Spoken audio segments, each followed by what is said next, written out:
when my son started school. And I just felt like, oh, here I thought I was changing education by bringing like mindfulness and social emotional learning into the realm. But I believed at least that education had to be built from the ground up and just radically changed. I'm so excited about today's episode because we are having on a very special guest. I mean, a person that just looks at the world differently and inspires others to do so as well. And she created one amazing product, which is basically a world school. Now, who hasn't wanted to? I mean, the idea of this is kind of insane. If you thought about like as a kid, maybe like 10 years ago, there's no way this could be possible.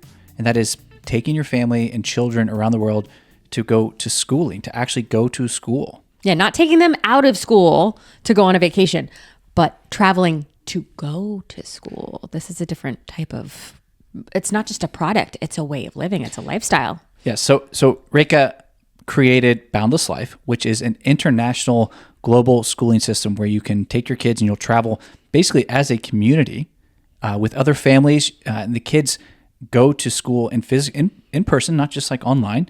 And we're going to dive into all the details about that and explain how to do it. You know, we'll ask the nitty gritty, like the pricing and whatnot. So if this is something that interests you, if you just want to get inspired, if you're actually thinking maybe, hey, I want to take my family on this, we're going to open up all of those, answer all those questions for you. I mean, I love finding alternative ways to travel without having to just think inside that, typical box of, okay, I have a 1 week break here. That means I can maybe go here. No. We're thinking big. We're thinking outside the box here, and we're bringing all of these different ways of thinking to the Roma Root podcast so that you can make the best decisions for your family. Right. I love that.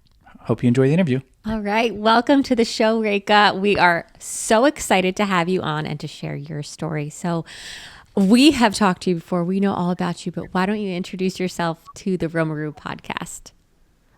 Sure. My name's Rekah Magon. I am the co-founder and head of education of a company called Boundless Life. Boundless Life basically is a turnkey solution for families who want to slow travel the world and still really have education and community at the core of wherever they go. And where are you located right now? Sure. So we have 6 different locations. We're in Portugal, in Greece, in Tuscany, Bali, Montenegro, in Spain. And then we're opening in April of 2025 in Uruguay. So we're heading to Latin America next. Oh, wow. Initially, I was really just asking where you are physically, but I was going to ask where the schools were too. I am currently, I'm in Montreal, Canada. So I was born and raised in Montreal. So my family and I do come home for the holidays and the summer break so we can reconnect to family and community here. That's amazing. And how did you get inspired to create Boundless Life?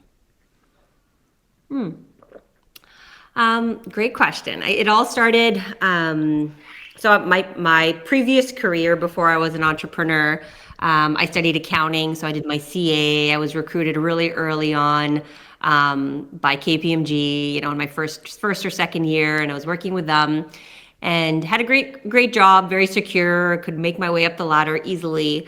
And then when we got pregnant with my son, who's now almost 13, I was actually put on really strict bed rest. Okay, so for 5 months, I had to lay on an incline. Okay, so my legs had to be higher than my torso all the time. And I was not allowed to move from this like one position. So I couldn't sit up to even eat. I had to eat on my side. I wasn't allowed to get up to use the bathroom. I had to use a bedpan. So for 5 months, I was restricted to this one position.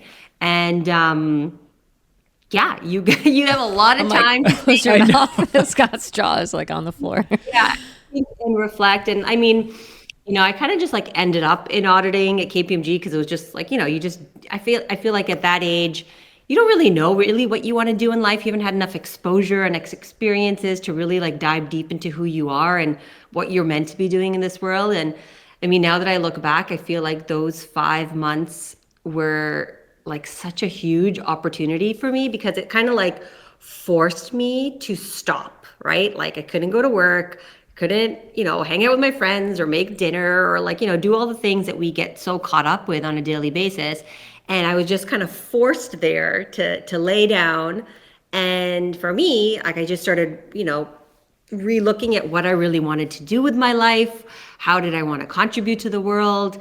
What type of world did I want my own kids to come into? These are things you don't think about, until you really have a little one coming into the world yourself. So when I was on bed rest, I kind of just started thinking about my own upbringing and what it is that really lit me up inside. And I'm deeply passionate about mindfulness and social and emotional learning. I grew up going to a lot of meditation retreats myself that involved a lot of travel, and I know how beneficial those experiences were for me. So laying in bed, I was like, okay, I know how important this is for me. I definitely want to bring this type of lifestyle to my own kids. But I'm kind of the type of person that I'm like, if I know something's good, or if I see a sale or like something's really good, like I have to tell the world, like I want everyone to know that this is really good and you guys can benefit from this too. So, I just started thinking, I was like, okay, if I know this is good and this is what I want to bring to my own children, I want all kids to have access to this. So I actually, when I was on bed rest, I started my first company, which was really focused on, it was called The Mindful Scholar, really focused on developing mindfulness curriculums for public schools. So I launched into that for a few years and won some, ed tech innovation awards and had ourselves in a whole bunch of different schools. And then fast forward until when my son started school himself, and, it's been 5-6 years, we developed this company, and then he went to like high school, kindergarten, down the street. And I just felt like, oh, here I thought I was changing education by bringing like mindfulness and social emotional learning into the realm. But it just became really clear to me that I believed, at least, that education had to be built from the ground up and just radically changed. So it's a really long story, sorry, but It's amazing. Keep going. No, it's an amazing story. Nothing's ever straight. But then I was like, okay. I actually pulled my son out of school and started homeschooling him. So he became like my petri dish. So like we tested all these different curriculums from, Montessori to Reggio Emilio to the Finnish system to Waldorf. We tried it all. And every week I would try like a different curriculum on him. And then I helped start a learning center here in Montreal. This was all pre-pandemic, before homeschool was even, we were the crazy ones that were trying to we're doing something different with our kids. And then, here we are. I mean, I was kind of living this lifestyle. So I was homeschooling, we were traveling a lot. And then my business partner, who's now the CEO of Boundless Life, he called me. He's like, hey, I have this idea, like, why don't we build this company where, everyone gets to travel and teach their kids at the same time. And join me, and you lead education, and we'll build the company together. And here we are almost 3 years later with 6 running locations. So much to unpack there. Thank you for sharing. That's an amazing story. I want to go back to the mindfulness first. That really intrigued me. So can you share kind of what your mindfulness was as a child? What did your parents do? Yeah. So for me as a kid, when I grew up, I come from, I'm Indian, so I come from a Sikh background. So the meditation that I was taught was very much around like Sikh practices, right? Which is, if you go to the essence, it's really about just meditating on the oneness of the universe, let's say, So that's kind of how I brought up and what meditation was to me. So we would go to these meditation retreats around the world, and we would practice this particular type of meditation. But then as I got older and started, I just so curious, and I loved the practice, and, started learning about other ways people meditate and how other people bring this into their lives. And I started to see this, felt like this common thread, right? Like everyone was very much doing the same thing, just on their own path. So then I kind of dived deeper into, well, I felt like mindfulness was a term that was much more generic and much more not associated to any type of culture or religion or country. It was a more safer, generic term of how, to really bring yourself back to the present moment, the here and the now. So I went deep into just studying mindfulness and learning how to develop curriculum and teaching trainers and all that kind of stuff. But it really was rooted from the meditation retreats that I went to. I think we started going when I was like 2. And it really, really shaped who I am today, to be honest. And we still take our kids, like just because it was such a big part of who we are. And was this in your community? Was this common? Like, were you guys kind of like the unique family? No, it was really common. Yeah. I think like, we have this like very strong community that has these like meditation retreats like all around different parts of North America and India and different parts. So, and everyone brought their kids, and it was just like, weekend kind of like meditation retreat. So it was very common. I was like, there's like, 1,000 other kids like me who grew up with this type of upbringing. And it's really honestly unified us as well. I have like, so my closest friends and like sisterhood, I would say, come from this upbringing. I have 2 more mindfulness questions. Okay. Then, I'm sorry. My 2 questions are, 1, what's like your daily practice? And then 2, how did you start to implement it with your children? Sure. So my daily practice is, I never share my daily practice, but if you don't feel comfortable sharing, that's fine. No, I'm happy to. I'm always like the type of person that's like, oh, just do things quietly, and like. But anyways, what I do is basically like wake up before the sun rises, right? So what I've been taught or what I've learned is that the world is much quieter before sunrise, right? Like the energy of everything around you is quieter and more still. So it's a lot easier for us to center our minds. And when the whole world is, not the whole world, but at least the time zone you're in is still sleeping. So yeah, I wake up around 5-ish, and then I do like a meditation practice. I meditate on a mantra.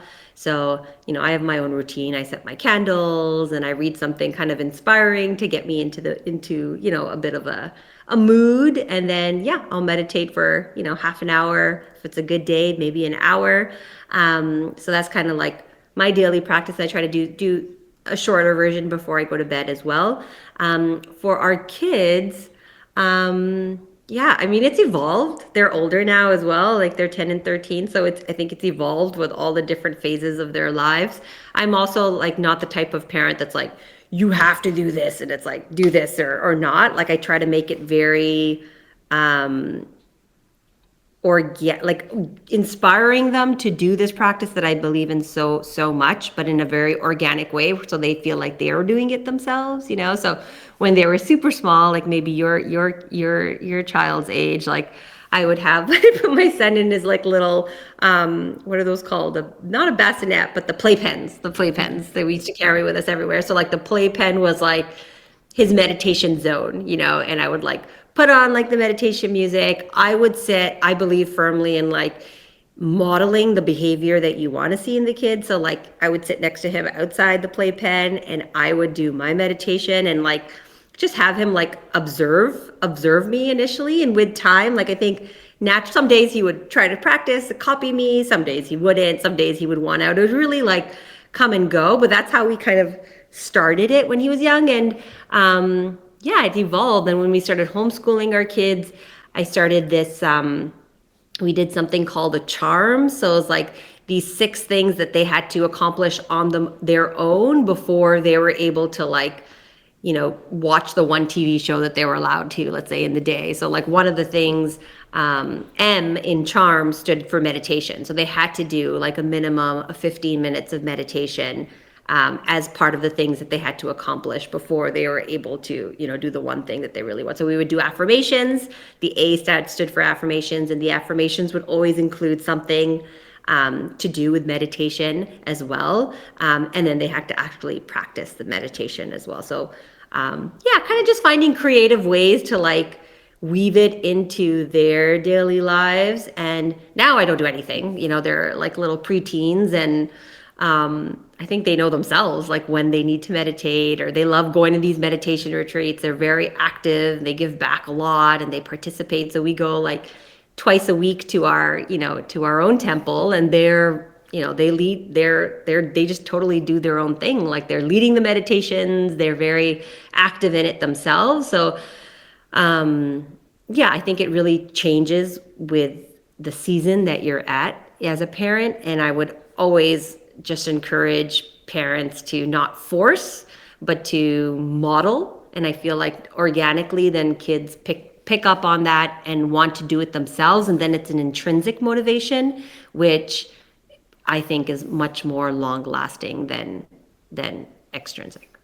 Well, thank you for sharing your private practice. That was very intriguing to hear that. So Yeah, it sounds like whatever season you were in, you always brought intention to it. And now as you are developing these different companies and especially the Boundless Life now, I mean, how do you bring that same intention to, say, the destinations that you're choosing? Because you pick some really amazing destinations, by the way. I mean, if we're talking about Tuscany and now Uruguay and Bali, and I mean, these are inspirational places in themselves. How did you choose those destinations? Yeah, great question. I mean, there's so many things that come into choosing a boundless life destination, right? First of all, we have to make sure that the weather is nice year round, because once we launch a location, it's open for the entire year. So it has to be a destination that is appealing, for 12 months of the year. So weather is a big thing. Accessibility from an airport. We want to be able to make sure people can get there easily. Now, for me, I'm always thinking education. I'm always thinking the kids. The biggest things that are important for me is the local culture, right? So like, what type of experiences can we provide our children and our families in this location that gets them out of their box, or that's so different than what they're used to back in North America or wherever they're coming from. So we're really based on rooting the education in place-based learning, right? So how can we leverage the local land to create educational experiences that a child would not be able to get anywhere else? So obviously culture is a huge thing, right? Like how do they celebrate in terms of food, in terms of dance, in language? What kind of ceremonies do they have? Like how do their people interact with one another? I believe firmly on hands-on and experiential learning, right? So there's so much you can learn from a book. I love books. I have a huge library that is full of amazing books, but books can only take you to a certain level, right? If you can read something, it's beautiful, but then to go experience it or to go live it and to feel it in your core, to me, that's what really has a lasting impact, child or adult, it doesn't matter. But when you experience something firsthand, to me, that's making you into who you are meant to be, or who you can potentially be, because you're not just reading something, but you're experiencing it. So obviously our locations are also really based on experiential learning and what can we pull from that particular land. Rekah, it like rings, so I can hear the passion, and this just, I mean, obviously we're believers in everything you say, and one thing I was like, we were walking through, we were in France, in Annecy, and like walking through a market, and it just kind of came to me. I was like, I realized like when you travel, it's like you take a bath everywhere you go, like walking in, taking a bath into the culture, and while you come and you dry off, inevitably like some still sticks to you. It sticks to you like through the smells, through the memories, through whatever. And you'll go home and you'll be the same person, but you're just slightly different, And if you stay deeper and like longer, you become, more and more like that culture. And it is just, you become a melting pot of all the destinations that you've been to. I love that. I never thought of that analogy. Really, really love that. Yeah. So tell me more about the education factor. I mean, we have a 2.5-year-old. Is she too young, or what age does the Boundless Life start at, and what does it go to? I mean, obviously the adults are learning as well, I would say. It really sounds like. But what is the curriculum like for, say, the little ones, like the preschoolers, up until, the high schoolers? Sure. So right now we service kids that are a year and a half all the way up to 14. So we have different classrooms. The younger years, so 1.5 to age 5, we call them the explorers. That grouping is very much inspired by Montessori philosophy. So all of our classrooms are set up with Montessori resources. Our educators are trained in Montessori for that age group. So a lot of hands-on, child-led kind of curriculum that revolves around the younger years. So we have two classes for that age group. So we have the 1.5 to 3, and then another classroom that's more preschool, 4 to 5. And then the next set of grouping we have, they're called Pathfinders. So we have a classroom that's 6 to 7 year olds and another that's 8 to 9. And that age group is very much inspired by the Finnish curriculum. So when we first started our company, what we did is we partnered with a Finnish school development company. So we used what we call now the Nordic Baccalaureate, which is basically the Finnish curriculum that's been amended and refined to also incorporate, IB and different core curriculums from around the world. So that age group is very much following kind of the Finnish inspired curriculum. And then the next set of kids is we have another classroom for 10 to 12 year olds and another for 13 to 14 year olds. And also not so much Finnish based, but a lot more based around design thinking and how to get these kids to empathize with stakeholders and brainstorm solutions and really apply design thinking framework to the projects that they're using. So that's kind of a breakdown of the three different levels, but across all ages, the philosophy of Boundless Education really goes back to, like we talked about, hands-on and experiential learning. We believe very much in project-based, so the kids are always working on a major project for every cohort that revolves around the UN Sustainable Development Goals. So we call it the quests. And so all the cohorts, all of our destinations, whatever country you're at, they're always working on one SDG at the same time. And the whole point of that is that the kids learn their kind of academic and mastery subjects in the morning, but then they're encouraged to apply those core academia subjects to a real world problem, right? So like making learning a lot more relevant, a lot more purposeful, right? Like, why do I need to learn long division? Well, learning long division, you can actually help solve world poverty, because we're going to have to figure out how to use the long division to figure out how many people don't have food in Botswana, So like really kind of taking academia and then applying it to real world problems is the premise of all age groups. And I think that makes a big difference, because learning becomes purposeful, and kids try to actually care about learning certain subjects because they can see themselves then making a difference by applying it in one of our project-based units. This is amazing. So you said it was Montessori and then the Finnish. Was there a different for the third cohort or the group? It's still project-based and Finnish inspired, but it has a more design thinking angle applied to it, so that it's a lot more tactical in how they approach these problems. That's very interesting. And, wow. And what are the sizes of the classrooms? Yeah, so it varies per age. So our youngest classroom, like the 1.5 to 3, the max number of kids in there is 12. The older kids, the 4 to 5, the max number of kids is 16. And then the older classrooms, the max there will ever be is 18 kids.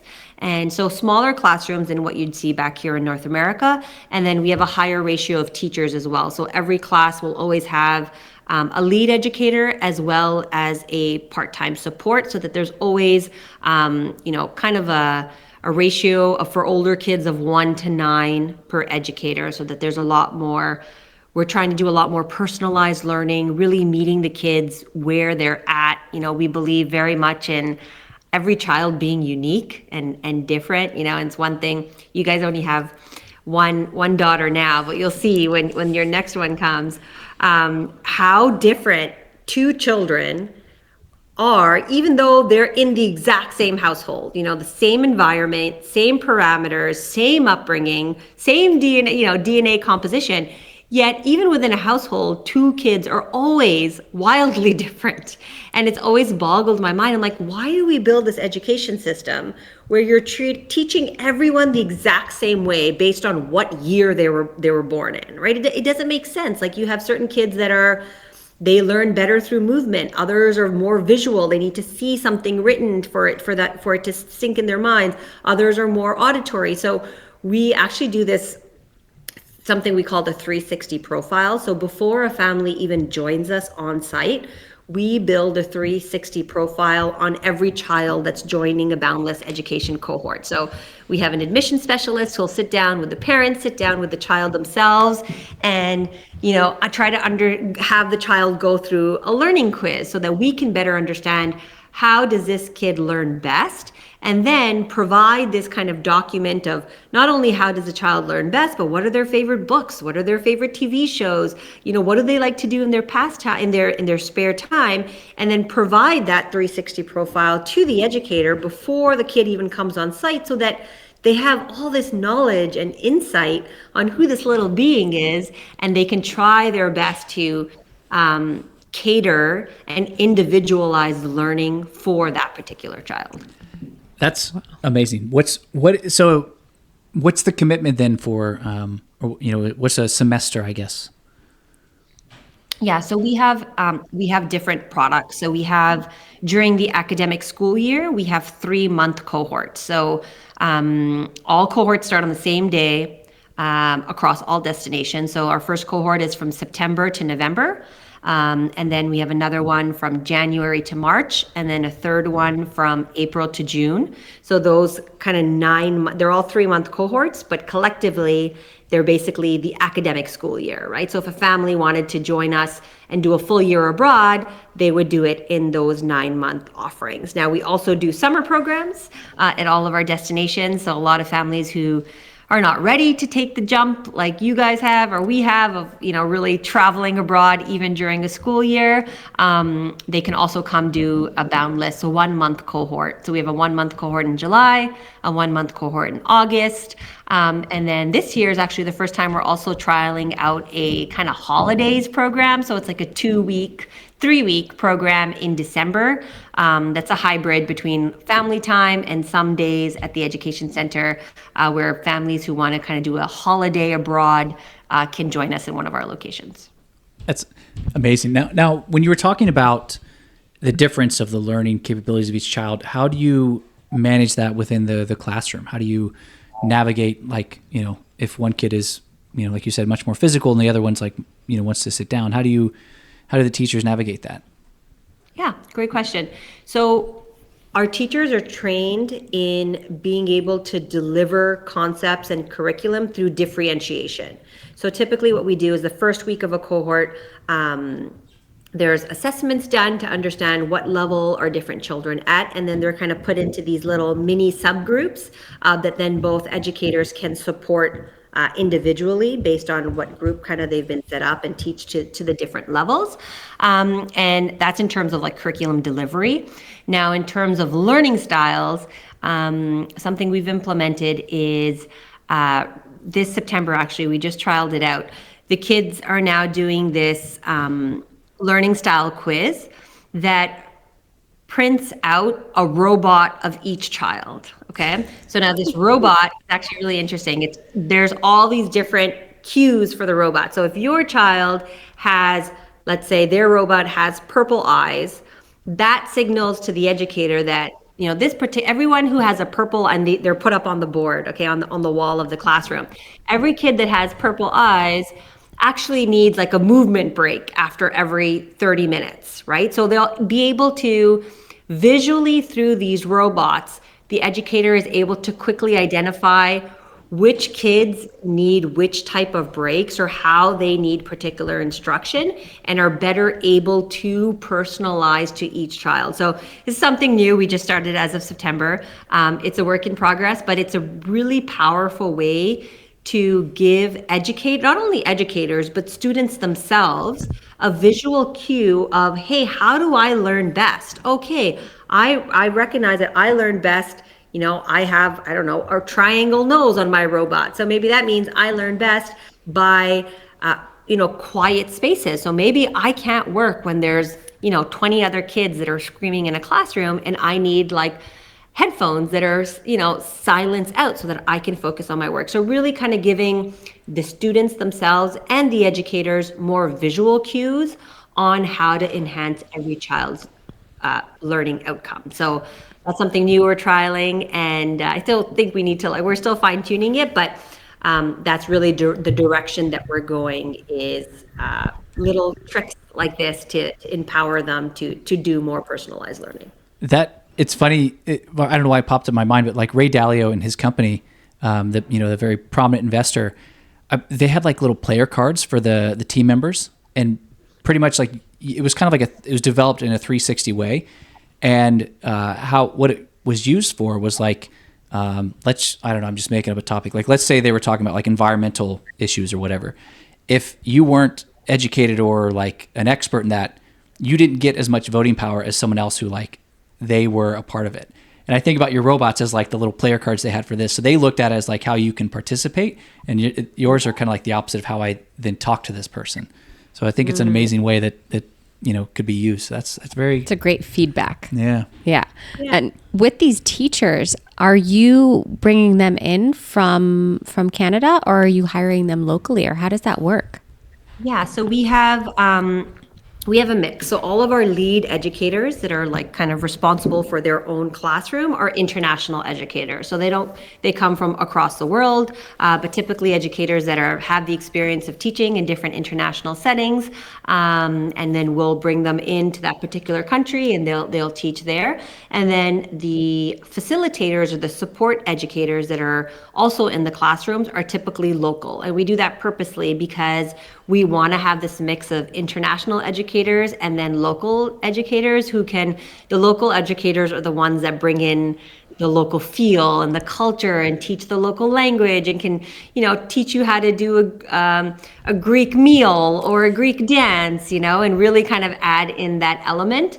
So it's a really nice blend. So it's about a 50-50, like all the lead educators are international and the locals are the support staff and the assistants. Oh, I love this. So there is an element of language would that be correct in assuming when we travel there? Okay. So the kids who are going to Tuscany are learning how to make Italian food and learning Italian at the same time.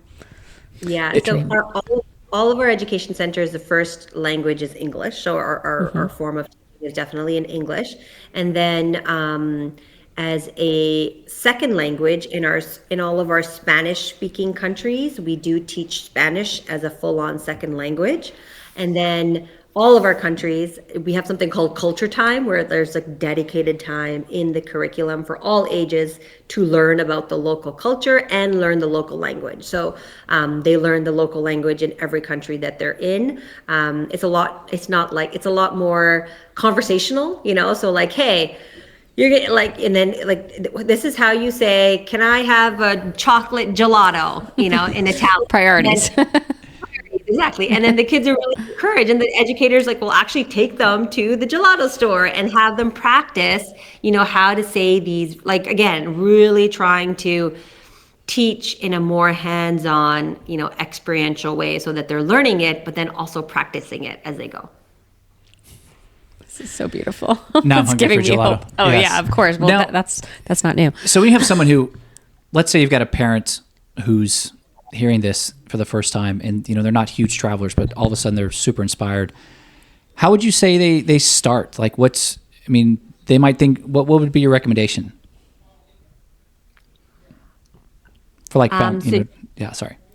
Yeah, I would definitely go to our website. If you go to boundless.life, there's a ton of information there. So there's information on what we do, what locations we service, what we offer. We offer apartments, co-working space, education, experiences. And there's a whole bunch of really interesting blogs, right? So we have a lot of content as well on just educating people on living abroad as a family, what to consider, how to take that first step. There's a lot of really great information on the website that people can learn from as well. And also, after you've gone through the website, feel free to book a discovery call with somebody from our team, and they would walk you through, the entire offering, what it looks like, and the different countries that we're in, what that looks like in practicality. And yeah, can do a much deeper dive on what it is we offer.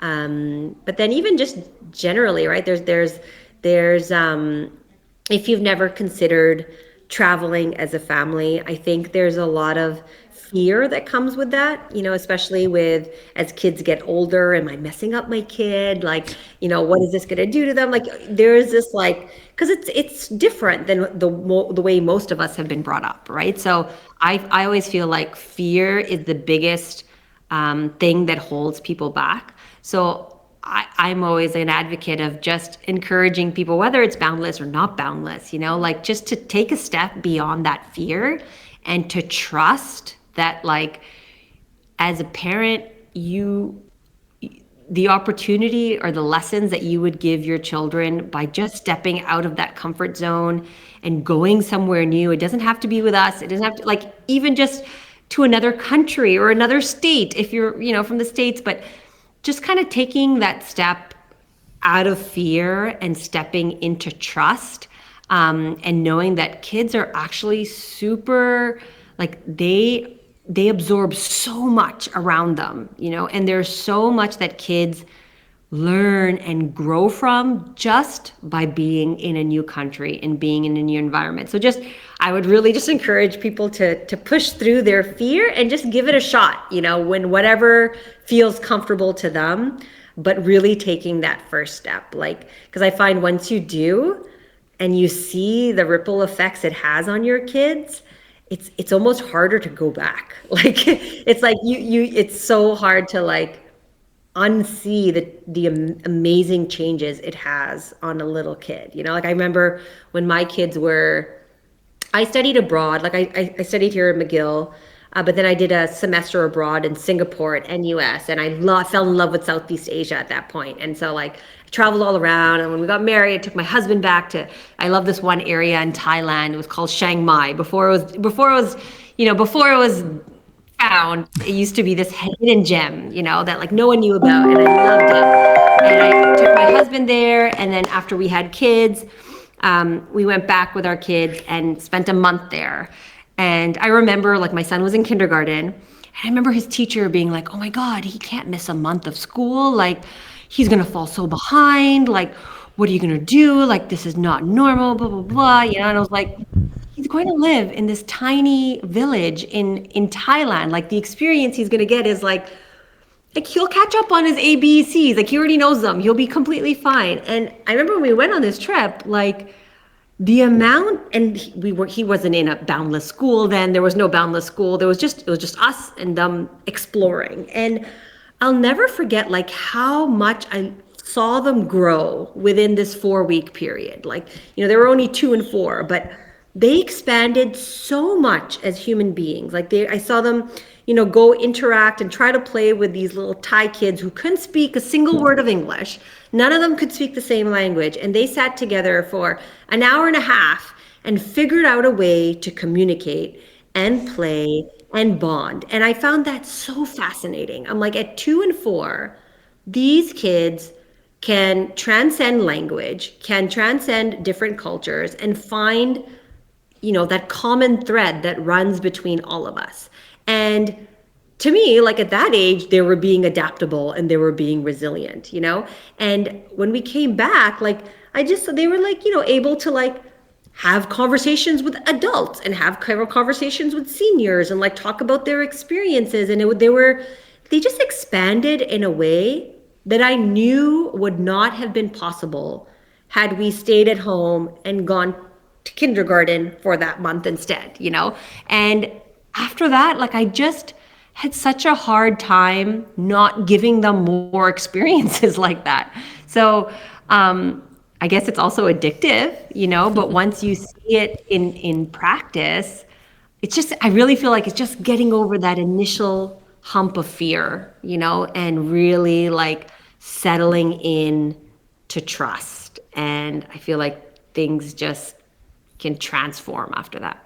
I mean, that's really what we preach. I mean, we say it time and time again, like, take that first step, even when it comes to, like, adults.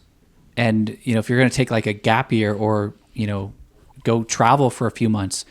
Same thing with your kid where you said you're going to be gone for a month. I mean, that's going to ruin him. People say the same things about their careers. They say, if I'm going to travel for 6 months, like, oh my God, I'm not going to get that promotion. I'm going to lose my spot on the corporate ladder. I mean, we talked about that. We did an 18-month around the world trip, year and a half gap year as adults. And it was like, oh yeah, we're going to lose our place in the rat race, being away from corporate America for that long. But then you challenge them and say, what happened in the past year in your career? As adults, it's different. Kids are obviously growing a lot faster, but what happened in the past year, in your career? And you look back and most people say, well, not much. So like if you skipped out on that year, do you think you would have missed out on anything? No. So and you're not even skipping out, you're adding. Yeah. Dimension to your entire education, not just a school education. And that's fantastic. And the one tool that we recommend a lot, I've mentioned it a lot before, is we use it for our most recent our experience to France, which was like, have you heard of the fear setting tool? No. So it's Tim Ferriss, I think, either created it or popularized it. But basically it's like, okay, you're making a big decision. Let's say taking your kid out of kindergarten for a month. You play out all the scenarios of like, what's the worst thing that could happen and how do I mitigate that? And then if it does happen, how do I get back to norm? So like for us, it was like, we're going to France. What's the worst thing that happens? We get over there and hate it. What can we do to come back? Like, okay, we're going to come back, probably have to live with family for a little bit. Worst case, then we'll have to go rent a house. And then at the end of our, because we rented our house out for a year, we'll move back. And that would be the worst case scenario. And when you play out things like that, with your kid being out of school for a month, I'll homeschool him for a month or whatever it might be. You realize like all of the concerns that you have in your mind when you put them down on paper really aren't that bad. You don't let the fear take flight. You actually put it on paper and say, okay, this is the fear. What is the likelihood of it happening? And then what can I do to get back to, the baseline and rectify the situation? So I think it's a really good way to play out any big life change, big life transition, or big step. But yeah, fear can be paralyzing, or it can be freeing if you let it. And I think that's beautiful. But I also want to talk about the community aspect, because I think that's so key with what you've created. And I know that's what we were missing when we moved to France. Yes, we could go out and immerse ourselves in the culture and learn the language, but to make friends, to make family friends, and to be in a community is really a challenge. And I think it takes a really long time typically. Even if you were to move to another town in your country, it would take some time to build that community. And I would love to hear how you offer the co-working spaces and the apartments, because you're really giving families just an entree to a community right away. Like that really starts on day one. What do the adults get? Yeah. I mean, to be like fully transparent, when we started Boundless, we always knew education was going to be our biggest value proposition, right? We're like, okay, no one's there. The reason people don't do this with kids is because there's no way to educate your child and travel at the same time. So we knew that was going to be a big value prop. What we didn't realize was that community was going to be just as big a value prop, because the community that gets formed at Boundless locations across all of our countries is beyond what we could have imagined, to be like completely honest. Because the thing is, when I'm back home now, I'm in Montreal. Here, everyone's very, they're in their routines, right? Some people they have their commitments, or everything's like very lined up, or you already have like, my mom lives 10 minutes away, my in-laws live 10 minutes away, my brother's down the street, my best friends are here. So like these set people that are around. So I don't make the effort to try to get to know new people. Like I'm in my element here and I don't go beyond that. The beauty of Boundless is that all, let's say 30 families that are starting a cohort together in a country have left all of that, right? So nobody has those crutches, right, of people that they're used to hanging out with and who occupy their entire schedule. Now, everyone's come to this new country on the same day, the same time. Nobody knows anybody else, really. And there's 30 families with all these kids who now have a completely open schedule, okay? And it is incredible to see the fast bonds that happen within this community. First of all, the kids, they just like, same thing. There's no cliques. There's no like, oh, I've been this person's friend since I was 2 years old. Like everyone's brand new, and they just learn how to mesh together so quickly. Within a day, there's after school play dates, there's mom's clubs, there's dad clubs, there's the paddle group, there's the running crew, there's the yoga people, like everyone, because we have this free schedule, it's like you're starting fresh. The way I look at it, even for my own family, I love it because every time we start a new cohort, I feel like it's this opportunity for us to reinvent ourselves, right? Like it's an opportunity to start fresh. Like I'm not the person that I'm identified with here in Montreal because people have known me for the last 40 years and this is who Rekah is. Nobody knows me when I start a new cohort, and no one knows my husband, no one knows my kids. So it's like, here we are with a whole new group of friends and without any of the labels that we tend to take with us as young people. And there's this magical bond that happens. And I think because you're away from your home and everything that the relationships you make on site become very deep, very quick. So it's like you're developing these lifelong friendships that you can call upon whenever you need, even beyond the Boundless cohort. Like just last weekend, we had our neighbors who lived on top of us in Portugal fly from San Francisco to Montreal to spend the weekend with us because their daughter wanted to spend her 12th birthday with my daughter, and here we are, like, didn't even know each other before Boundless, but now we have this deep relationship that will go forever. And I can name you probably 30 other families that I've had that experience with because you're living so intimately together abroad. And it's kind of like this co-parenting even scenario, where everyone's just looking out for everyone else's kid and there's no competition and you're all just in it together. It's really, really beautiful. Do you have an example? Because I can hear like, someone in just working their 9 to 5 going, yeah, this sounds nice, but like, there's no way I could do it. Do you have any examples of like families who, they're not, they're not trust fund babies. Like these are the people who are typically like, you wouldn't think they made it to Boundless Life, but somehow they made it work. Do you have any stories like that?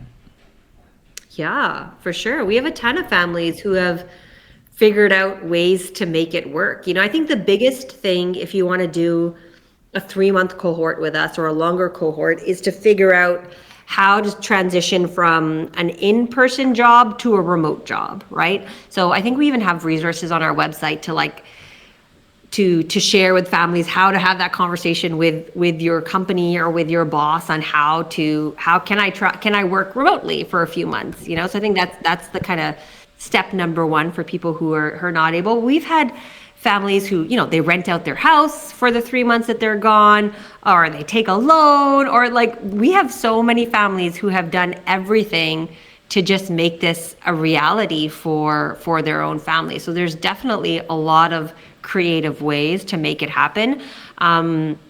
We're also now working on a scholarship fund for Boundless Life. So I just actually recruited someone for the position last week. She'll be starting next week. And our goal has always been, we just takes time to get there, but is to have a scholarship fund, right? So we can also have like a tiered tuition fee. So like if, everyone is paying a different, so that we can make Boundless Life a lot more accessible to more people around the world, right? And it's not just an experience that only the privileged can have, but it's an experience that many people can have. So that's a project we're working on the side. Hopefully by the end of the next year, we'll have something to talk about. But from an organization standpoint, definitely something we're working on. And there's a lot of creative ways that, whether if you can't take 3 months off or can't work remotely for 3 months, you could do the 2-week opportunity in the holidays or a summer program and use up your holidays to do that.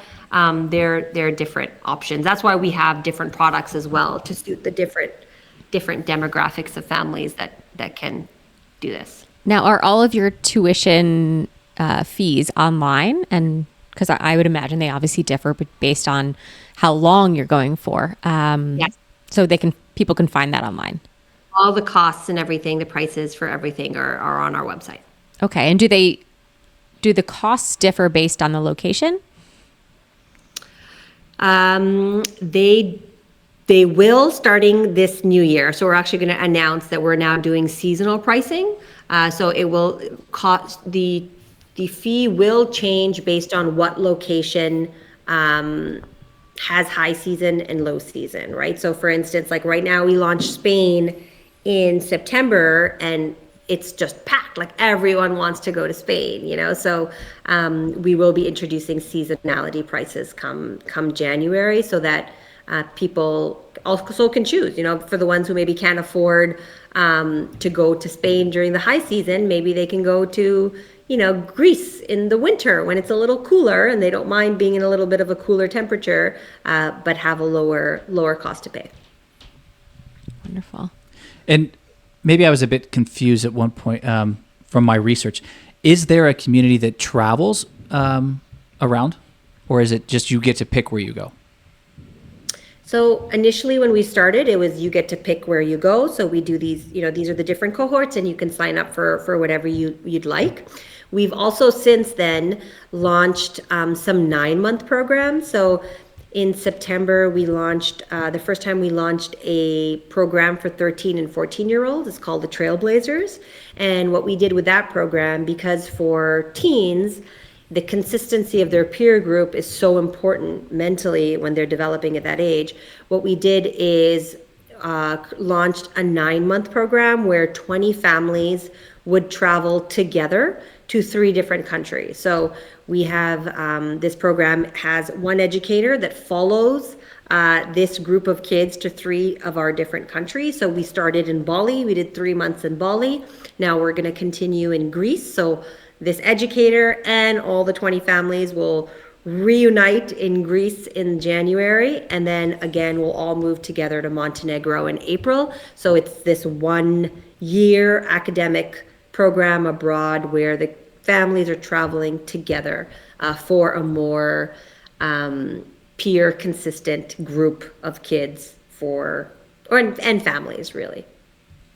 So that's what we launched this year. And then for next year, we had such a positive response from that, right? Where families were like, oh, it's so nice to be able to travel as a group, that for now what we're doing for September is we have 3 different 9-month tracks. So you could sign up for 9 months and these are the 3 different tracks that you could choose from. And that way everyone who signs up for a track will be able to travel together regardless of how old their kids are. Wow. This is amazing. This has been one amazing discussion, Rekah. I can't wait till Scotland's 13 to do the travel the world, but we can do it before then too. Yeah, we can't wait that long. We don't have to wait that long. And we don't have to because they have younger cohorts. That's too. right. I like what was the name for the little ones? It wasn't Trailblazers, it was Explorers? Explorers. Yeah. She is a tiny explorer. Wow. Well, hopefully we get to see you in person in a fabulous Boundless Life location one day. That would be really fun. Hopefully, yeah. Now tell people where they can find you online and on social media, because I'm sure they'll want to learn more. Sure. I mean, we're on all of the major, we're on Instagram, we're on LinkedIn, we're on TikTok. So yeah, you could find us on it's boundless.life. Our website is also full of great information. The website is boundless.life as well. That's probably the best place to find us initially and get all the core information that you need to learn more about us. Well, Rekah, thank you so much. Really appreciate it. This was an education in itself, and thank you. This was wonderful. My pleasure, guys. Nice chatting with you. You as well. All right. Bye-bye. Bye-bye. Thank you for listening to today's episode. If you're learning from and or enjoying this podcast, please subscribe to our YouTube channel and follow us on Instagram and TikTok. These are great free ways to support this podcast. Also, please subscribe to this podcast on both Spotify and Apple. On both of those platforms, you can leave us up to a 5-star review, which would help us out greatly. Please also check out the sponsors mentioned in today's episode. That's the best way to support this show. If you have any questions or topics you'd like us to cover, please put those in the comment sections in YouTube.